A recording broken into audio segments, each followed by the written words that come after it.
রব্বুল আলামিন জানাইয়া দে গোলাম, প্রত্যেকটা নফসকে, প্রত্যেকটা প্রাণদার বস্তুকে মৃত্যুর স্বাদ গ্রহণ করতে হবে। ওয়া ইন্নামা তুওয়াফাউনা উজুরাকুম ইয়াউমাল কিয়ামাহ, আর কিয়ামতের দিন রব্বুল আলামিন বান্দা দুনিয়াতে যেই আমল করবে, দুনিয়াতে তার আমল যেগুলো করবে, কাল কিয়ামতের দিন আল্লাহ জাযা স্বরূপ তার আমল নামা তাকে দিয়ে দিবে। আমল নামা পাওয়ার পর ফামান যুহজিহা আনিন নার, যেই ব্যক্তি আমল নামা পাওয়ার পর জাহান্নাম থেকে মুক্তি পাবে, আল্লাহ বলে ফাকদ ফাজ, ওই ব্যক্তি সফল কাম, ওই ব্যক্তি কামিয়াব। রব্বুল আলামিন জানাইয়া দেয় ওয়ামাল হায়াতুদ দুনিয়া ইল্লা মাতাউল গুরুর। আল্লাহ রব্বুল আলামিন জানাইয়া দেয় গোলাম, এই যে নশ্বর দুনিয়াটা, এই দুনিয়াটা একটা ধোঁকার সাগর। এই দুনিয়াটা ধোঁকা ছাড়া কিছুই না। দুনিয়ার মধ্যে যা কিছু আছে সব কিছু স্বপ্নের মতো ঘোষণাকার আওয়াজ দিয়া বলেন। আল্লাহ রাব্বুল আলামিন লক্ষ্য করলে দেখা যায় আয়াতের শুরুর অংশে আল্লাহ তাআলা যেই জিনিসটার দিকে ইঙ্গিত করেছেন, আল্লাহ বলেন কুল্লু নাফসিন যায়িকাতুল মাউত, প্রত্যেকটা নফসকে, প্রত্যেকটা জানদার বস্তুকে মৃত্যুর স্বাদ গ্রহণ করতে হবে। আয়াতের মধ্যে তাফসীর কারকবিন বলেন, আয়াতের তাফসীর করতে গিয়ে তাফসীর বিশারদগণ উল্লেখ করেছেন কুল্লু নফস, এই শব্দটার ব্যাখ্যা করতে গিয়ে তারা বলেন আল্লাহ তাআলা এই আয়াত দ্বারা বুঝাতে চেয়েছেন দুনিয়ার মধ্যে, দুনিয়ার শুরু লগ্ন থেকে দুনিয়ার শেষ পর্যন্ত আল্লাহ তাআলা যা কিছু বানিয়েছেন, যা কিছু তৈরি করেছেন, প্রত্যেকটা জানদার বস্তুকে, প্রত্যেকটা প্রাণশীল বস্তুকে মৃত্যুর স্বাদ গ্রহণ করতে হবে। এই ঘোষণা দুনিয়ার কারণে, এই ঘোষণা একজনের, তিনি আমার আল্লাহ। আল্লাহ তাআলা জানাইয়া দেয় গোলাম, আমি আল্লাহ এই দুনিয়ার মধ্যে মানুষের মধ্যে জান দান করেছি, মানুষের মধ্যে জীবন দিয়েছি। মানুষ যত আছে সমস্ত মানুষের একদিন মৃত্যুর স্বাদ গ্রহণ করতে হবে। আল্লাহ বলেন শুধু মানুষ নয়, মানব দানব, পশু পাখি, কীট পতঙ্গ, গাছপালা, তরুলতা যা কিছু আছে, ওই সব কিছুর একদিন মৃত্যুর স্বাদ গ্রহণ করতে হবে। ঘোষণা দুনিয়ার কারণে, ঘোষণা একজনের, তিনি আমার আল্লাহ। রব্বুল আলামিন জানাইয়া দে গোলাম, যারা আমি আল্লাহর নিয়ামত পাওয়ার পরে নিয়ামতের শুকরিয়া আদায় করে, যারা আমি আল্লাহর নিয়ামত পাওয়ার পরে নিয়ামতের কৃতজ্ঞতা আদায় করে, আমি রব্বুল আলামিন তাদের জন্য আমি আল্লাহর রহমতকে বৃদ্ধি করে দেই। আর যারা আমি আল্লাহর নিয়ামত পাওয়ার পরে নিয়ামতের শুকরিয়া আদায় করে না, আল্লাহ রব্বুল আলামিন জানাইয়া দেয় গোলাম, ওই সমস্ত বান্দাদের উপর থেকে আমি আল্লাহ আমার নিয়ামতগুলো আস্তে আস্তে উঠাইয়া দেই। আমার নিয়ামতগুলো আমি আল্লাহ তাদের জন্য সংকীর্ণ করে দেই। আল্লাহ রাব্বুল আলামিন আয়াতের শেষ অংশে বলেন ইন্না আযাবি লাশাদীদ, ওদের থেকে আমি আমার নিয়ামতগুলো নিয়েই ক্ষান্ত না। আমি আল্লাহ কাল কিয়ামতের দিন নিয়ামতের অস্বীকার করার কারণে আমি রব্বুল আলামিন তাদেরকে কঠিন আযাবের মধ্যে গ্রেফতার করব। বলেন নাউযুবিল্লাহ। এজন্য নিয়ামতের শুকরিয়া আদায় করতে হবে। নিয়ামতের শুকরিয়া আদায়ের কোনো বিকল্প নাই। আল্লাহ আমাদেরকে এত শত নিয়ামত দান করেছেন, যেগুলোর শুকরিয়া আমাদের পক্ষে আদায় করা কখনোই সম্ভব না।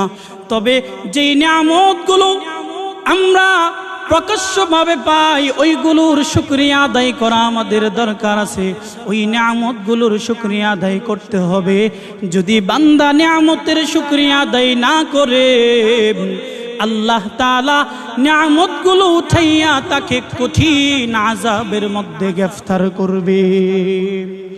এজন্য নিয়ামতের শুকরিয়ার কোনো বিকল্প নাই। নিয়ামতের শুকরিয়া আদায় করতে হবে। আল্লাহ তাআলা আমাদের সবাইকে যথাযথ নিয়ামতের শুকরিয়া আদায় করার তৌফিক দান করুন। সম্মানিত হাজিরিন, আমি আপনাদের সামনে কুরআনুল কারীমের একখানা আয়াতে কারিমা তেলাওয়াত করেছি। বিশ্ব নবী, শ্রেষ্ঠ নবী, খাতামুল আম্বিয়া, নবিউল আরবুল আজম নবী মুহাম্মদুর রাসূলুল্লাহ সাল্লাল্লাহু আলাইহি ওয়াসাল্লামের অমৃয় অগণিত বাণী সমূহ থেকে একখানা হাদিসে কারিমা পাঠ করেছি। উক্ত আয়াত ও হাদিসকে সামনে রেখে ইনশাআল্লাহ কিছু গুরুত্বপূর্ণ কথা বলার চেষ্টা করব। আল্লাহ তাআলা প্রথমে আমাকে, তারপর আপনাদের সবাইকে আমলের নিয়তে শোনার তৌফিক দান করুন। সকলে বলি আমিন। সম্মানিত হাজিরিন, আল্লাহ রাব্বুল আলামিন আয়াতের মধ্যে কি বলেন? আল্লাহ বলেন, কুল্লু নাফসিন যায়িকাতুল মাউত ওয়া ইন্নামা তুওয়াফাউনা উজুরাকুম ইয়াওমাল কিয়ামাহ। রব্বুল আলামিন জানাইয়া দে গোলাম, প্রত্যেকটা নফসকে, প্রত্যেকটা প্রাণদার বস্তুকে মৃত্যুর স্বাদ গ্রহণ করতে হবে। ওয়া ইন্নামা তুওয়াফাউনা উজুরাকুম ইয়াওমাল কিয়ামাহ। আর কিয়ামতের দিন রব্বুল আলামিন বান্দা দুনিয়াতে যেই আমল করবে, দুনিয়াতে তার আমল যেগুলো করবে, কাল কিয়ামতের দিন আল্লাহ জাযা স্বরূপ তার আমল নামা তাকে দিয়ে দিবে। আমল নামা পাওয়ার পর ফামান যুহজিহা আনিন নার, যেই ব্যক্তি আমল নামা পাওয়ার পর জাহান্নাম থেকে মুক্তি পাবে, আল্লাহ বলে ফাকাদ ফাজ, ওই ব্যক্তি সফল কাম, ওই ব্যক্তি কামিয়াব। রব্বুল আলামিন জানাইয়া দেয়, ওয়ামাল হায়াতুদ দুনিয়া ইল্লা মাতাউল গুরুর। আল্লাহ রাব্বুল আলামিন জানাইয়া দেয়, গোলাম, এই যে নশ্বর দুনিয়াটা, এই দুনিয়াটা একটা ধোঁকার সাগর। এই দুনিয়াটা ধোঁকা ছাড়া কিছুই না। দুনিয়ার মধ্যে যা কিছু আছে সব কিছু স্বপ্নের মতো ঘোষণাকার আওয়াজ দিয়া বলেন। আল্লাহ রাব্বুল আলামিন লক্ষ্য করলে দেখা যায় আয়াতের শুরুর অংশে আল্লাহ তাআলা যেই জিনিসটার দিকে ইঙ্গিত করেছেন, আল্লাহ বলেন, কুল্লু নাফসিন যায়িকাতুল মাউত। প্রত্যেকটা নফসকে, প্রত্যেকটা জানদার বস্তুকে মৃত্যুর স্বাদ গ্রহণ করতে হবে। আয়াতের মধ্যে তাফসীর কারকবিন বলেন, আয়াতের তাফসীর করতে গিয়ে তাফসীর বিশারদগণ উল্লেখ করেছেন কুল্লু নফস, এই শব্দটার ব্যাখ্যা করতে গিয়ে তারা বলেন, আল্লাহ তাআলা এই আয়াত দ্বারা বুঝাতে চেয়েছেন দুনিয়ার মধ্যে, দুনিয়ার শুরু লগ্ন থেকে দুনিয়ার শেষ পর্যন্ত আল্লাহ তাআলা যা কিছু বানিয়েছেন, যা কিছু তৈরি করেছেন, প্রত্যেকটা জানদার বস্তুকে, প্রত্যেকটা প্রাণশীল বস্তুকে মৃত্যুর স্বাদ গ্রহণ করতে হবে। এই ঘোষণা দুনিয়ার কারণে, এই ঘোষণা একজনের, তিনি আমার আল্লাহ। আল্লাহ তাআলা জানাইয়া দেয়, গোলাম, আমি আল্লাহ এই দুনিয়ার মধ্যে মানুষের মধ্যে জান দান করেছি, মানুষের মধ্যে জীবন দিয়েছি। মানুষ যত আছে সমস্ত মানুষের একদিন মৃত্যুর স্বাদ গ্রহণ করতে হবে। আল্লাহ বলেন, শুধু মানুষ নয়, মানব দানব, পশু পাখি, কীট পতঙ্গ গাছপালা তরুলতা যা কিছু আছে ওই সব কিছুর একদিন মৃত্যুর স্বাদ গ্রহণ করতে হবে। ঘোষণা দুনিয়ার কারো না, ঘোষণা একজনের, তিনি আমার আল্লাহ। আল্লাহ রাব্বুল আলামিন বলেন, দুনিয়ার সব কিছু ধ্বংস হয়ে যাবে, দুনিয়ার সব কিছু একদিন শেষ হয়ে যাবে। সব কিছু শেষ হয়ে যাওয়ার পর ধারাবাহিকতায় আল্লাহ তাআলা দুনিয়ার সব কিছু যখন শেষ, ওই সময় শুধুমাত্র ফেরেশতারা বাকি থাকবে, আসমান এবং জমিনের ফেরেশতারা বাকি থাকবে। রব্বুল আলামিন মালাকুল মউত আজরাইল আলাইহিস সালাতু ওয়াস সালামকে বলবে, ও আজরাইল, দুনিয়ার সব কিছু শেষ হয়েছে, সব কিছুই ধ্বংস হয়ে গেছে, এখন আর কোনো কিছুই বাকি নাই। এবার আসমান জমিনের মধ্যে আমি আল্লাহ যত ধরনের ফেরেশতা নিযুক্ত করে রেখেছিলাম, প্রত্যেকটা ফেরেশতার মধ্য থেকে তার নফসকে কবজ করে মৃত্যু দিয়ে দাও। মালাকুল মউত আজরাইল আলাইহিস সালাতু ওয়াস সালাম রব্বুল আলামিনের আদেশ পাওয়ার সাথে সাথে আজরাইল সমস্ত ফেরেশতার মৃত্যু নিশ্চিত করে ফেলবে। মালাকুল মউত আজরাইল আল্লাহর আদেশের সাথে সাথে সমস্ত ফেরেশতার মৃত্যু দিয়ে দিবে। মৃত্যু দেওয়ার পর মালাকুল মউত আজরাইল আল্লাহর কাছে গিয়ে বলবে, ওগো মালিক, আসমান জমিনের মধ্যে যত ফেরেশতা ছিল আল্লাহ, সমস্ত ফেরেশতার মৃত্যু হয়েছে, এখন কেবলমাত্র আমি নিজে ছাড়া আর কোনো কিছুই বাকি নাই। রব্বুল আলামিনের কাছে যখন মালাকুল মউত এই কথা বলবে, আল্লাহ তাআলা মালাকুল মউত আজরাইল আলাইহিস সালাতু ওয়াস সালামকে আদেশ করে বলবে, ওগো আজরাইল, সব কিছু তো শেষ হয়ে গেল, এবার তোমার পালা। এবার আমি যেই আদেশটা করব যদিও একটু কষ্টসাধ্য হবে, তোমার জন্য কষ্টকর হবে, তবে আমি আল্লাহর হুকুম তোমাকে মানতে হবে। এবার তুমি তোমার নিজের জানটা নিজে বের করে আমার কাছে জমা দাও। কতটা কঠিন হবে! যে আজরাইল দুনিয়ার জমিনে মানুষদের জান কবজ করত, যে আজরাইল ফেরেশতাদেরকে মৃত্যু দিয়েছে, শেষ পর্যন্ত যা বোঝা গেল সে নিজেও আল্লাহর হাত থেকে বাঁচতে পারে নাই, সে নিজেও মৃত্যুর হাত থেকে রক্ষা পায় নাই। এর মাধ্যমে বোঝা যায় আল্লাহ তাআলা যা কিছু তৈরি করেছেন গোলাম, ওই সব কিছুই ধ্বংস হবে, ওই সব কিছুর মৃত্যু হবে, তার মধ্যে বিন্দু পরিমাণ কোনো সন্দেহের অবকাশ থাকে না।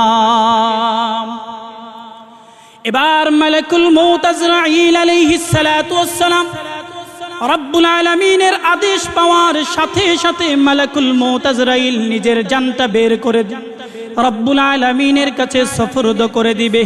ওই সময় আসমান জমিনের মধ্যে কোনো কিছুই বাকি থাকবে না, আসমান জমিনের সব কিছুই ধ্বংস হয়ে যাবে, শুধুমাত্র একজন বাকি থাকবেন, তিনি আমার আল্লাহ।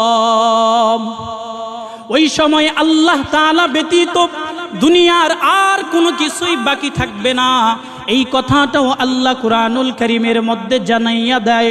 আল্লাহ তাআলা সূরা রহমানের 26-27 নম্বর আয়াতের মধ্যে আল্লাহ তাআলা পরিষ্কার ভাষায় বলেছেন, কুল্লু মান আলাইহা ফান ওয়া ইয়াবকা ওয়াজহু রাব্বিকা যুল জালালি ওয়াল ইকরাম। রব্বুল আলামিন বলেন, আমি আল্লাহ যা কিছু সৃষ্টি করেছি, যা কিছু বানিয়েছি, দুনিয়ার সব কিছুই ফান হয়ে যাবে, দুনিয়ার সব কিছুই ধ্বংস হয়ে যাবে, ওয়ায়াবকা ওয়াজহু রাব্বিকা যুল জালালি ওয়াল ইকরাম। শুধুমাত্র একজন বাকি থাকবেন, তিনি আর কেউ নয়, তিনি আর কেউ নয়, তিনি একজন। আওয়াজ দিয়া বলেন, তিনি হলেন আমার আল্লাহ। এজন্য মুহতারাম হাজিরিন, আয়াতের শুরুর অংশেই আল্লাহ তাআলা বলেছেন, কুল্লু নাফস, প্রতিটা নফসের মৃত্যুবরণ করতে হবে। এর মধ্যে বিন্দু পরিমাণ কোনো সন্দেহ নাই, বিন্দু পরিমাণ কোনো সন্দেহ নাই। বাঁচবার জন্য কোনো রাস্তা নাই।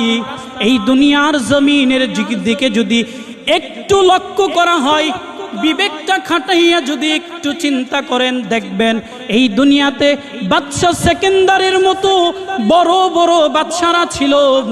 কত ক্ষমতাধর বাদশা এই দুনিয়ার জমিনের মধ্যে ছিল, কিন্তু শেষ পর্যন্ত রাজত্ব শেষ হয়েছে। এই পর্যন্ত দেখা যায়, এই পৃথিবীর ইতিহাসে দেখা যায় একজন বাদশাও দুনিয়াতে বেঁচে থাকতে পারে নাই।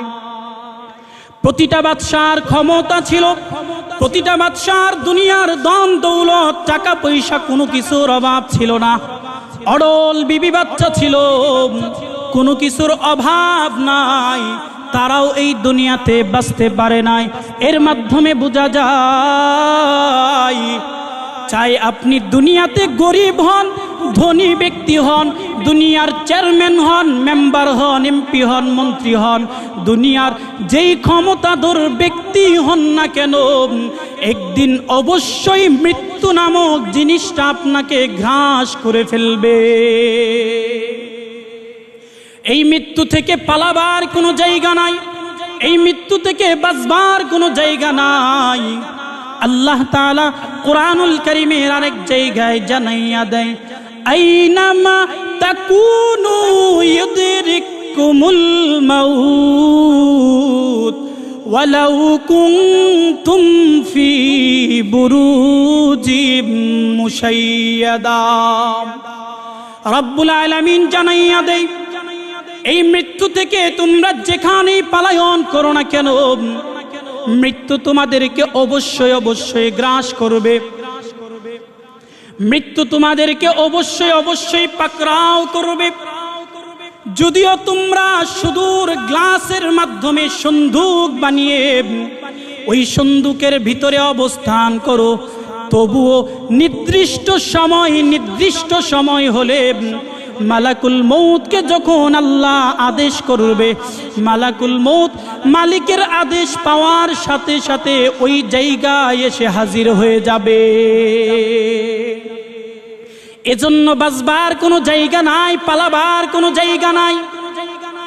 আল্লাহ তো কোরআনের মধ্যে বলেছেন, যেখানেই পালাও মৃত্যু তোমাদেরকে গ্রাস করবে। মরণ থেকে যতই পালাও, মরণ তোমায় লইবে ঘিরি। যদিও সুদূর আকাশ পানে লুকাও সেথায় লাগিয়ে সিঁড়ি। নদী পথে নৌকা চালাও কেহে মাঝি ভাই, বেলা ডুবার আগে আমিও পার হতে চাই। ডুবে গেলে বেলা সে তো উঠে নাম, ভেঙে গেলে মেলা সে তো জমে নাম। এ জীবনে না করিলাম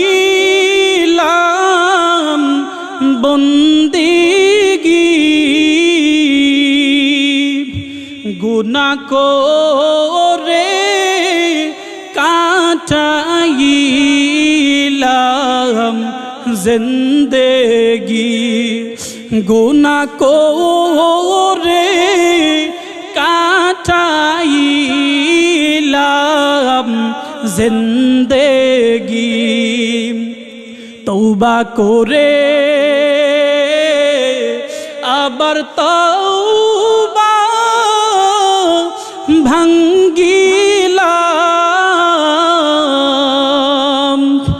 অবশেষে খাঁটি তওবা করি। অবশেষে খাঁটি তওবা করিলাম। সকলের দরজা হইতে মাওলা ফিরিয়া আপনার রোজাই রইলাম পড়িয়া। আপনি যদি মাফ না করেন আল্লাহ বান্দারে,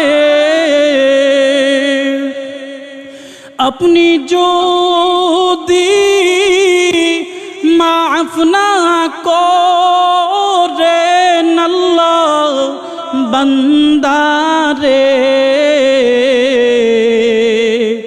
বলে না আপনার বান্দা যাবে কার ধারে, বলে না আপনার বান্দা যাবে কার ধারে। এজন্য ভাইরা আমার, কে পালাবার কোনো জায়গা নাই, মরণ থেকে বাঁচবার কোনো জায়গা নাই, মৃত্যুবরণ করতেই হবে। এই দুনিয়াতে কত ক্ষমতাধর ব্যক্তি ছিল, কত ক্ষমতাধর মানুষ ছিল যারা বাঁচার জন্য কম চেষ্টা করে নাই। আপনার আমার থেকে অনেক টাকাওয়ালা মানুষ ছিল, আপনার আমার থেকে অনেক চিকিৎসাবিদ ব্যক্তি ছিল, কিন্তু শেষ পর্যন্ত এই দুনিয়ায় তারা কেউ টিকতে পারে নাই, কেউ টিকতে পারে নাই। একজন